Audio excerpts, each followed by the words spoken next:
7 months on, Welsh warlord Liam Williams remains adamant that Liam Smith resorted to foul means when relieving him of his unbeaten record during their high-grade and highly controversial interim WBO Super Welter dust-up at Manchester Arena.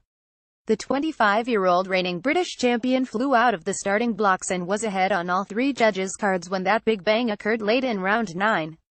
Heads had been bumping all night, and you train to get your head into the right place so that, if and when that happens, you incur minimal damage, says the man from the Ronda who conceded on his stool after 16 wins and a draw. But I definitely felt the final butt was deliberate. Smith feinted with the jab to pave the way for his nut. It was no accident. 1,000,000% Smith should have been disqualified. I felt very let down by the referee Terry O'Connor. I feel he robbed me of my unbeaten record and chance to become world champion. I can't see how he possibly missed such a blatant butt. From the offset, I thought I was on the back foot with the ref.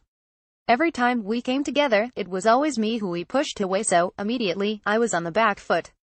Earlier in the fight, Gary Lockett, his trainer-manager, had called him over to complain about Smith's head, but he just shook his head and told us to get on with it ahead of their salivating and no doubt spite-filled rematch at Newcastle's Metro Arena on Saturday week. Williams is quick to remind fight folk that the concluding collision had nothing to do with the Scouser's fists or supremacy as a boxer.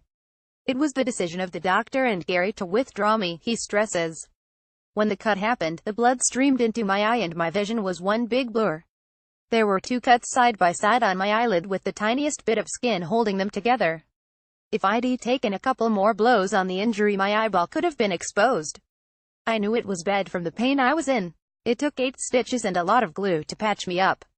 I fully respect that decision, but, look, I'm a fighter and 100% I'd have continued if allowed. Sometimes us fighters need saving from ourselves. I'm a young man with a family. You come out healthy and live to fight another day. Smith's got some front saying that he was cut earlier in the fight, round 3, but continued, whereas I spewed it the moment I started bleeding. You can't compare the cuts, totally different scale and location. It just shows how ignorant he is. If he wants to make the rematch nasty, well, make it nasty. This time he'll do anything to win. Elsewhere on a huge evening of boxing in Newcastle Country, Durham's Thomas Patrick Ward 200 will defend his British Super Bantamweight Championship against Birmingham's Sean Davis 13-10. Rising Guisborough Super Lightweight star Josh Leather 120 makes the first defense of his IBF European title against Sunderland rival Glenn Foote 212. Explosive super middleweight Mark Heffern Oldham 160, another of Ricky Hatton's excellent young stable of fighters, takes on former Tommy Langford and Jamie Cox opponent Lewis Taylor 1941. Undefeated Jeff Saunders 110 of Sedgefield takes on undefeated Liverpudlian Stephen Lewis 140. In addition, local prospects Troy Williamson Darlington 30, Callum Leather Guisborough 20, Joe Maffosa Thornaby 10 and Michael Watson Sedgefield pro debut will all appear on the bill.